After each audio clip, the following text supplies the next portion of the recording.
It's 5:32. I can see the the computer saying our time. So I wanted to call the Metropolitan Transit Commission September 27th meeting to order. And I want to say good evening to everyone and welcome to those that are watching us by live streaming platforms, and thank you for joining us. Before we do the introductions, I'd like to acknowledge that I received the joint letter yesterday from the Mecklenburg Commissioner and the mayors of each town, and I would like to propose that we have a discussion of that in October following our budget adjustment meeting or budget meeting, to have the follow-up to begin to discuss that those documents in October at our meeting, since we have an agenda for tonight that we've set. So we'll plan on proceeding to do that at that time. So with that, I think that we have started doing this so that I don't screw up anybody's name or attendance.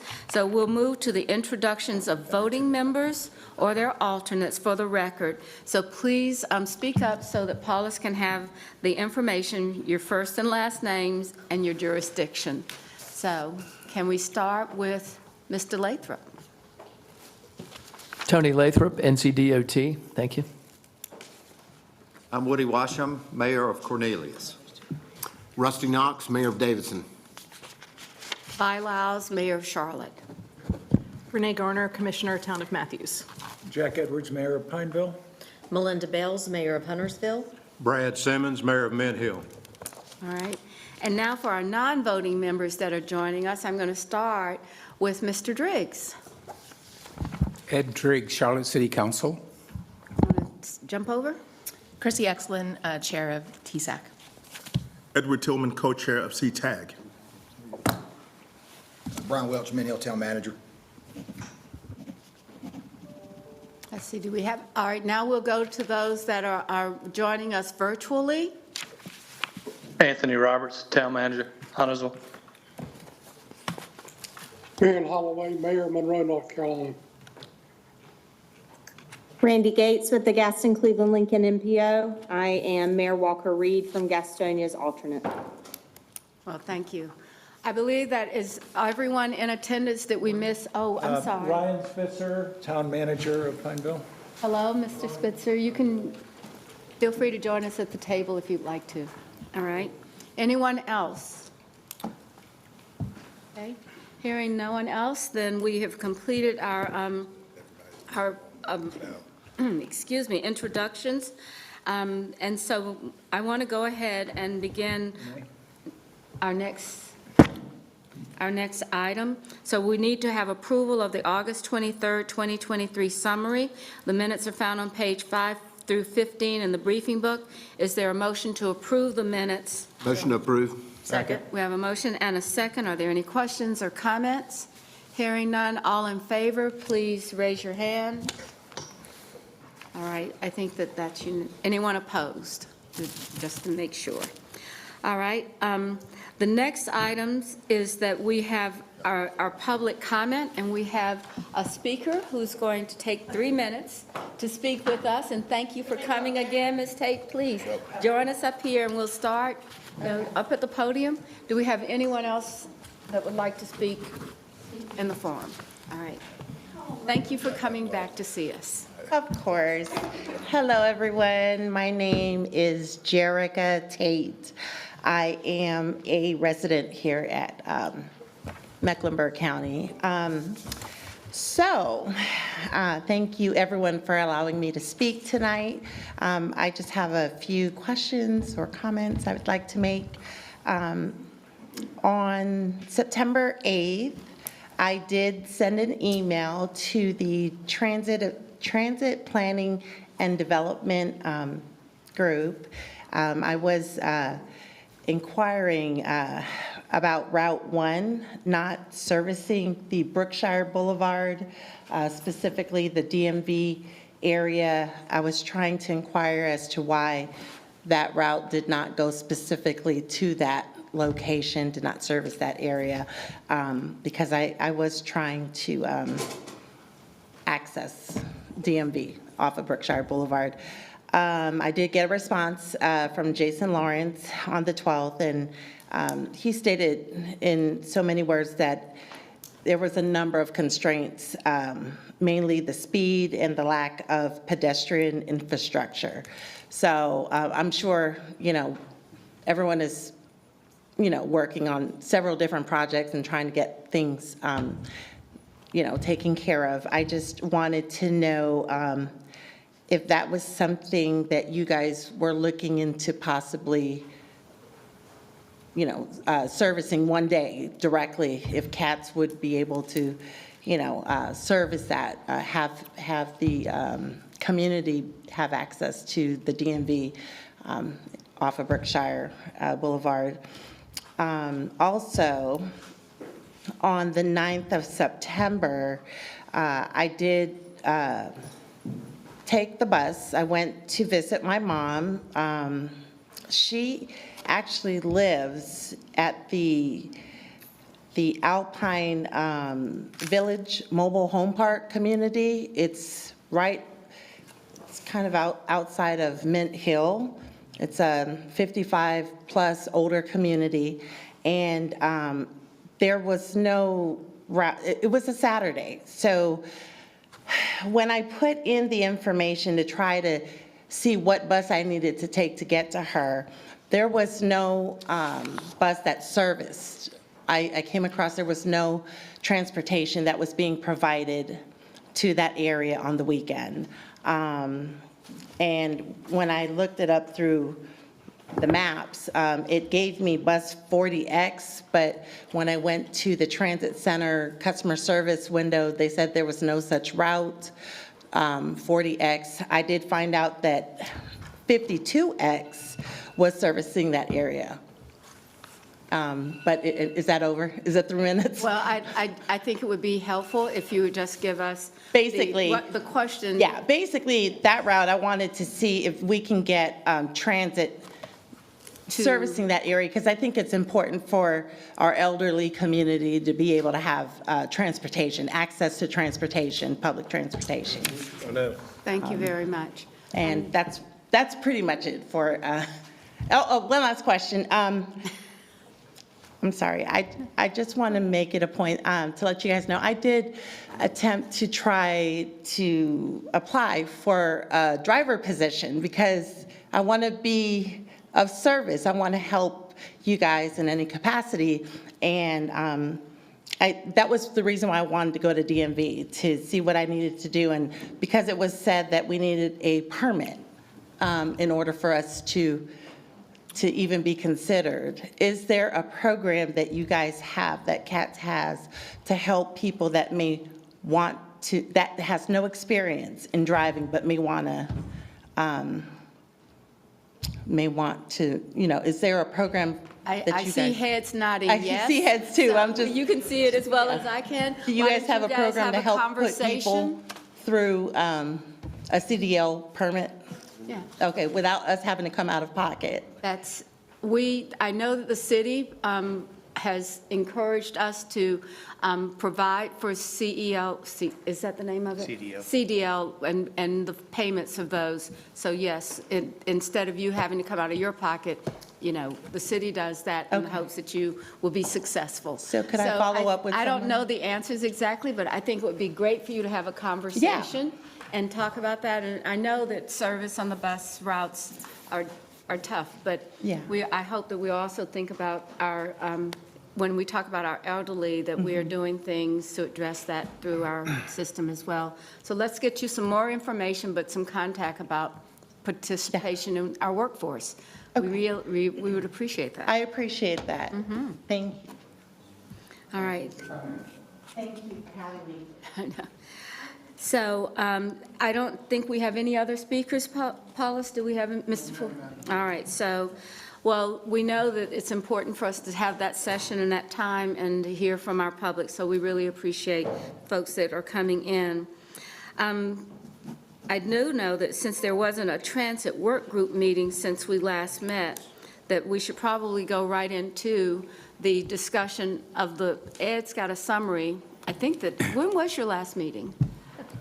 Melinda, tell me which one, I'm not sure which way to look. I was just going to say, while we had not met, we have plans, and I would love for Councilman Driggs to share those plans with the rest of the group. Thank you, Mayor. Thank you, All right, Mayor. Mr. Driggs.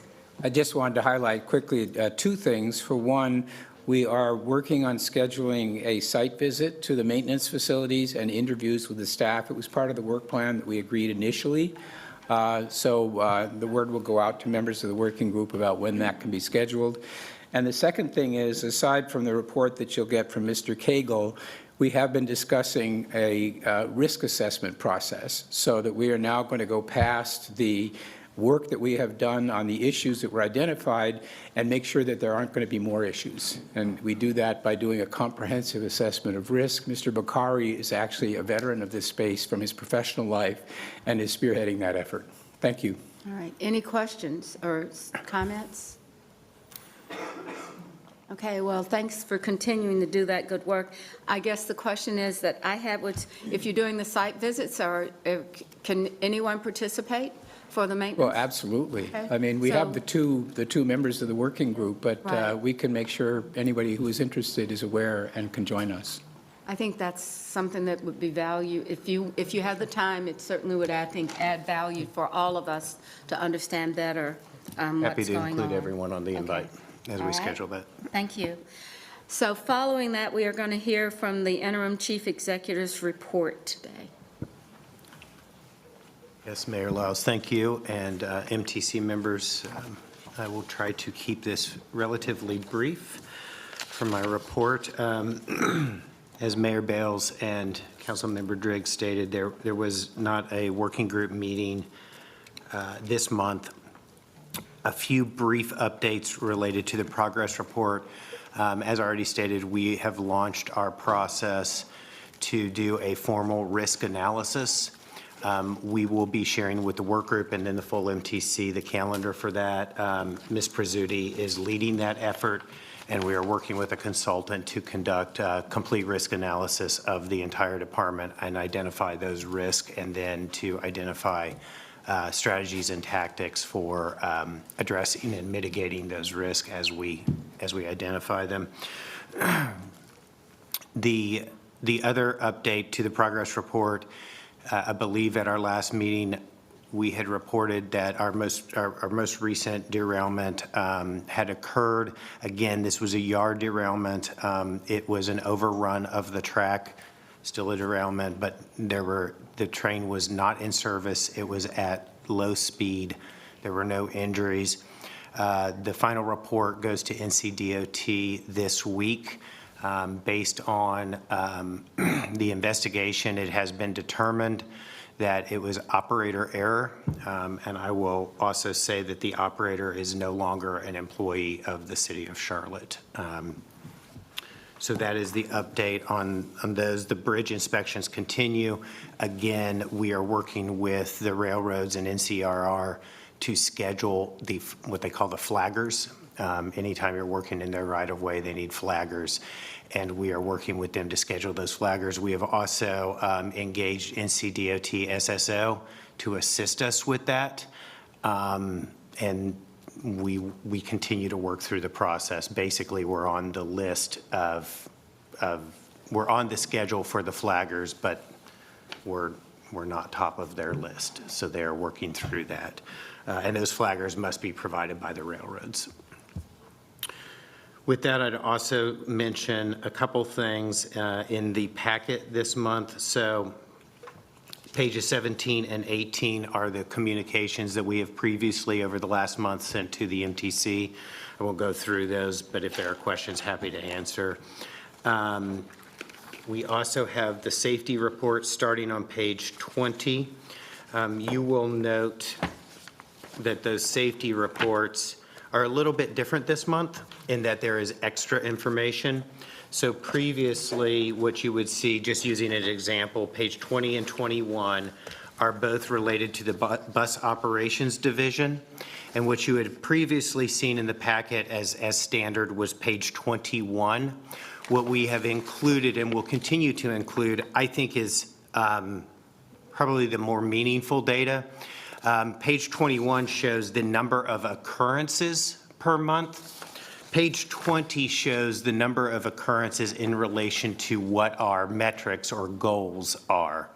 So you can see this is a bit of a stoplight chart in that if it's green, it is at or below the stated metric. If it is in red, it is at or above, or it is above the stated metric. You will note on bus operations, for example, system reliability. That's the federal way of saying system reliability refers to vehicles that break down while in service, right? So anytime there is a breakdown and the vehicle has to be physically removed from service, that would count against system reliability measure. You can see that both on the bus operations division, which is our fixed route service, and our special transportation services, or STS, we continue to miss our targets on system reliability. That is bad news. It is a direct result of the age of the fleet, which we have already identified as an issue.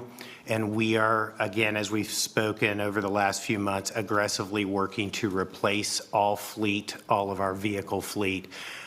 We have an aggressive plan to replace our fixed route, our full-size buses, with an order of approximately 50, I believe, over the next, it is a fleet of approximately 85 vehicles. We are working through a plan to replace those over 2 or possibly 3 years. One of the issues with the STS fleet is they're a heavy-duty chassis vehicle, Ford heavy-duty chassis, and that has been, they have been difficult to find on the market. There are shortages. Ford isn't making as many as we would like or others would like, but we are looking to expedite that every way that we can. We just took and had approval from City Council to use a contract out of the state of Oklahoma to buy a pretty significant number of those vehicles. Elizabeth, how many is it? 55 vehicles off of the state of Oklahoma's contract, so that we can as quickly as possible, replace all of that rolling stock. That will significantly improve our performance on system reliability, because clearly age is a factor in breakdowns.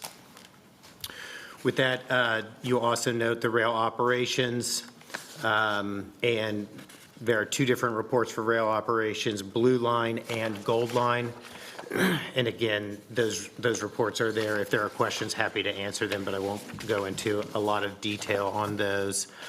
Ridership reports, happy to report on ridership two things. One, ridership continues to increase. Overall, it was about a 14% increase. Breaking that down, on the bus side, it was about a 10% increase on the local, and about a 23% increase on our express routes. Rail saw approximately a 20% increase in total, and that is approximately a 23% increase on the Blue Line. However, about a 6% decrease on the Gold Line. I think that is really reflective of the difficulties we were having with the Gold Line before we changed the schedule.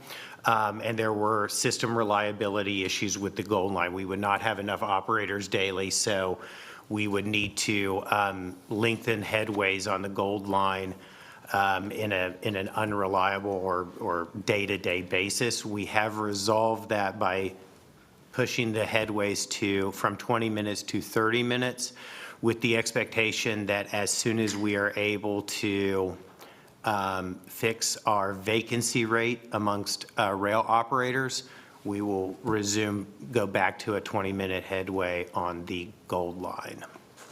That is very important to us because we know frequency is very, very important. The last thing I will say on this, the sales tax report, page 37. Page 37. So you'll note a difference in this report, and I acknowledge I've already provided you with additional detail. What I realized, so this one is, as I started to really look at these reports and critically think about them, I realized that for many years, the sales tax data report that you had been receiving, the total sales tax revenues received on the report were accurate. However, when you look at the report and how it allocated the theoretical allocation to the towns or the jurisdictions based on population, it was quite frankly, it was wrong. It was incorrect. It was doubling the population. And so a couple things to note as I realized that what we chose to do on this report was provide you with the known data. And what we receive from the Department of Revenue is really simply two things. They provide us with the monthly actuals of sales tax revenues for the county received. Department of Revenue does not allocate or track the sales tax revenue, specifically Article 43, which is the transit portion of the sales taxes, by jurisdiction. They simply report by county. The county, for other sales taxes, does not use a population allocation. There are two allocations allowed under state law. One of them is population. The other is, in effect, the tax value of your home. So the tax levy. The county opts for the levy. However, we had been attempting to show you if it were being allocated by population, what would that look like? However, we were not doing it well. So we provided you with just the known. I have received questions on this, and I understand my error here. I understand why you would be very interested in this information. Provided you an additional spreadsheet that does correctly, if you were theoretically going to allocate by jurisdiction, that's what this spreadsheet does. Now, it's important to point out, this is based on known data and sourced from Department of Revenue as well as North Carolina OSBM. However, the calculations or dollar amounts associated with each jurisdiction are simply CAT's calculations based on the percentage of total population. But we will resume putting this information in the packet if you would like, or we can provide it as a separate, however you would like.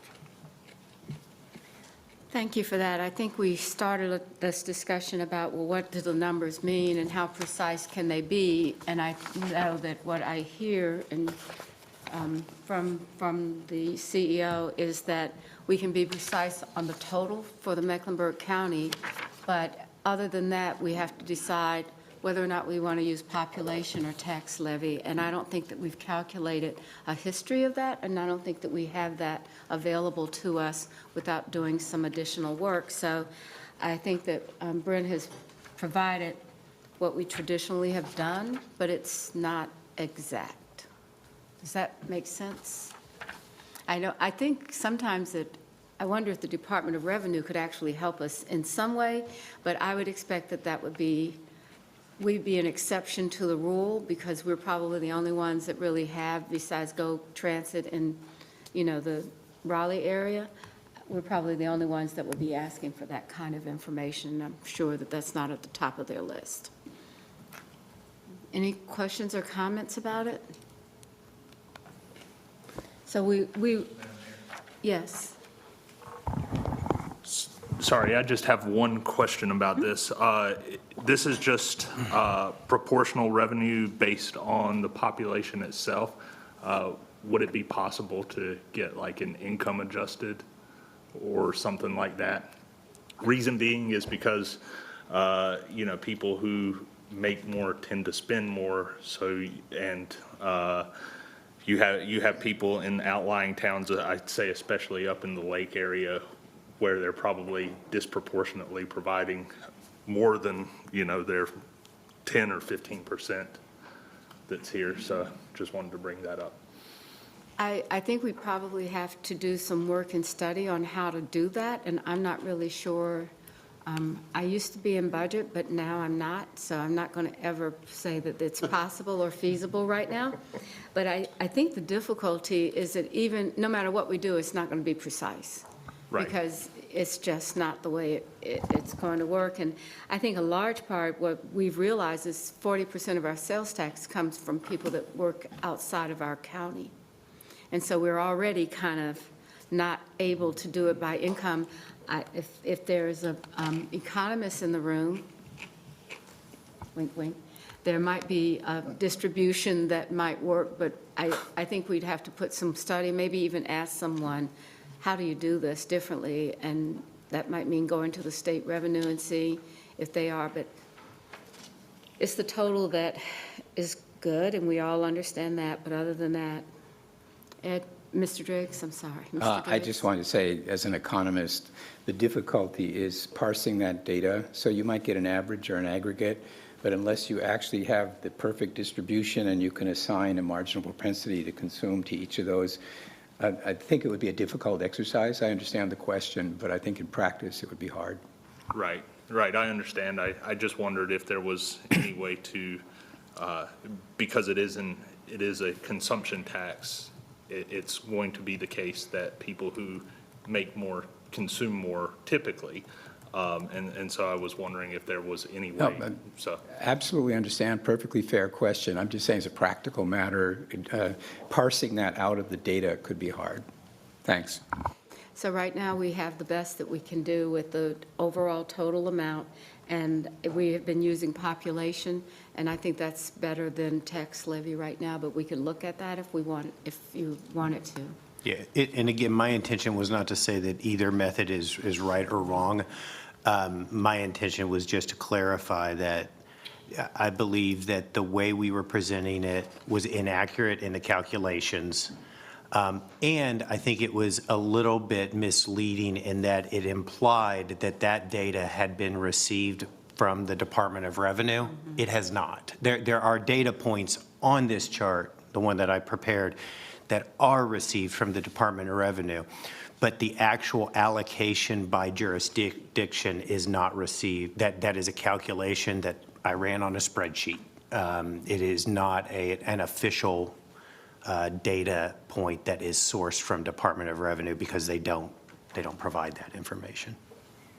Mayor Bales, did you have a question? Anyone else? So quickly, Brent, so the numbers in bold, which on the left-hand column are relatively accurate based on our census and what the Department of Revenue has, and the numbers at the bottom are numbers that you have gleaned from the Department of Revenue. Yep, so I'll... The percentages and the other numbers are basically subjective based on population?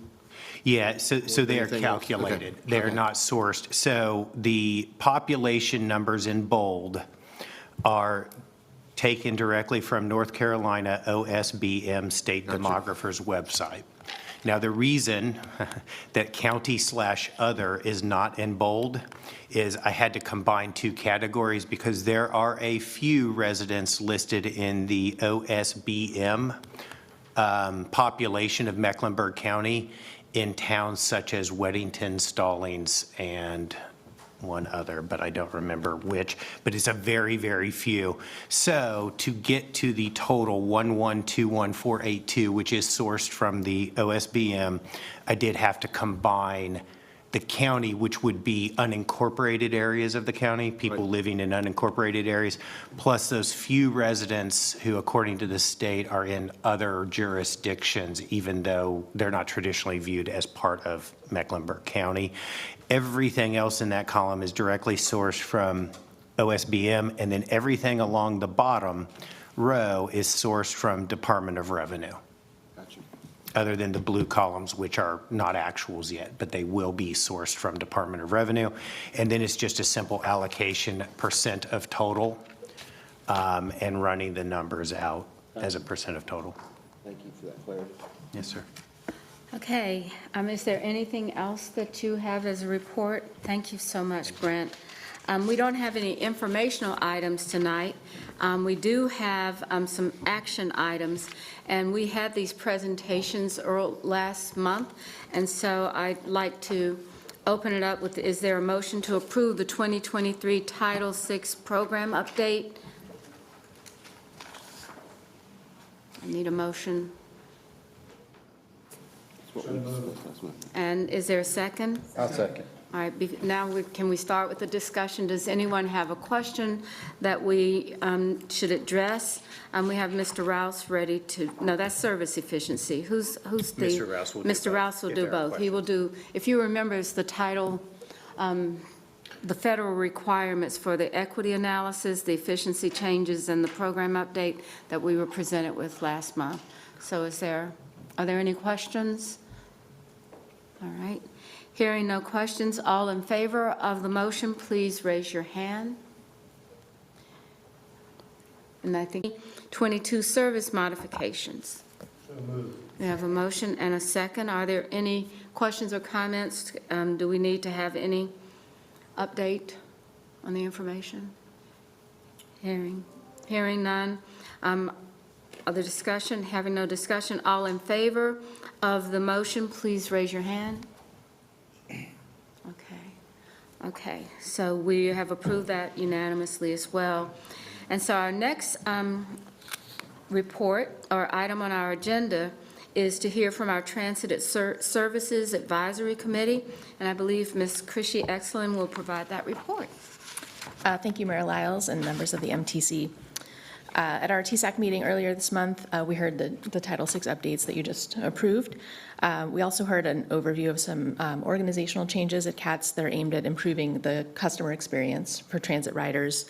I've been on TSAC since 2019, and this is the first time I've seen CATS make such a concerted effort to make the transit experience better for passengers, from things like wayfinding signs and maps to rethinking how you even name various lines and routes, adding more bus benches and shelters, doing more community outreach, and a lot of other improvements that are in the pipeline. So I just want to thank CATS for this renewed focus on transit riders. Now, if we can just get operator staffing levels back up to the point where we can increase frequency, we will be headed in the right direction.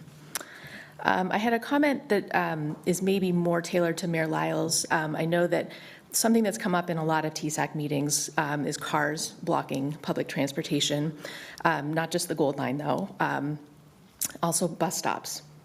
I know the City of Charlotte has a new quality of life team that's working on enforcing no parking, specifically in streetcar lanes and bike lanes and other things. I would ask that you consider extending that to enforcing it in bus stops also. It's a real problem when a bus can't pull over at the stop, especially for passengers who need accessible bus stops. I also read that the city is considering increasing that fine from $25 to $100. That's something that numerous TSAC members have expressed support for, raising that fine over the years. Just to put that in context, the ticket for fare evasion is $50 and possibly a misdemeanor. You could go to jail if you don't pay that, while it's only $25 to block a streetcar full of people. So I would encourage the city that if we're going to encourage people to use alternative modes of transportation, we need to ensure that car drivers don't paralyze the proper functioning of our public transit system. And the last thing I wanted to mention, I know since you'll be talking about larger picture, CATS governance at the next meeting, one idea I'd like to just put in your heads is that to reconsider the role of transit rider advocates, such as Edward and myself, Jeffrey, as you consider how to remake MTC, remake the governance of CATS. Having sat here for several years, splitting the budget function that CTAG does and the day-to-day feedback that TSAC provides is really a disservice to both. Anything you want done needs money to fund it. So by splitting those functions, we're both at a disadvantage. So I think that the Citizen Advisory Board should be one group. And whether you put them together or keep them separate, we should also have a vote on the MTC. So thank you for your time. All right. Thank you very much. So I definitely, on the blockages, I mean, that's the entire effort around this. And so while it wasn't explicit, we will make sure that it is communicated and it will become explicit over as we talk about how we're doing this. And a lot of this has to do, and I know many of our towns have these truck issues, and we were not increasing the penalties to make it, actually the penalties were actually less costly than the consequences of, in making a real decision to park somewhere. So we are going to be very active in that. It may take a little bit of time because we want to make sure people are prepared for it, but I think it's something that's really due, and so we will do that for bus stations along the way as well with our signage as well. Is there anything else, Mr. Tillman, anything that you have? Anything? No report, as we did not have our meeting in September, but I am here to say that I am in agreement with Chrissy regarding the abilities to have a combined citizens transit group so that we're not splitting the conversation, splitting the efforts and support for the community from that perspective. Now, how that's accomplished, certainly there's work to be done with that, and I'm sure there were reasons why they were split from the beginning, but I think it is something that does deserve some consideration. I would agree. I thank you for bringing that up. I think it's time for us to look at all of those and things, and we certainly support the idea of working better and making it a better work environment for what we're trying to accomplish. So thank you for that. So I believe that that's the end of our meeting. I think most of us would probably appreciate a meeting like this. Our next meeting, I do have one. oh, you have one more item? I apologize. No, that's okay. Is it not fair to go back? So I'm not going back to the CEO's report, but I did want to remind everyone, we are looking forward to October 25th with our strategy session budget workshop at 12:30, starting at 12:30 in the afternoon, leading up into our regularly scheduled meeting. Hopefully, everyone is able to attend. We think that it'll be a very good day. No, I'm sorry, at noon. I said 12:30. I meant noon. Starting at noon on October 25th. So just a reminder, and we did send out a survey to the members and delegates. Your assistance in providing your feedback is greatly appreciated. So if you came in a little bit later, I addressed the question about how we would deal with the letter that was submitted by the commissioner and the town mayors, and we'll do that in the afternoon as a part of our meeting. So with that, do I have a motion to adjourn? Second, all in favor, let's adjourn. Thank you very much.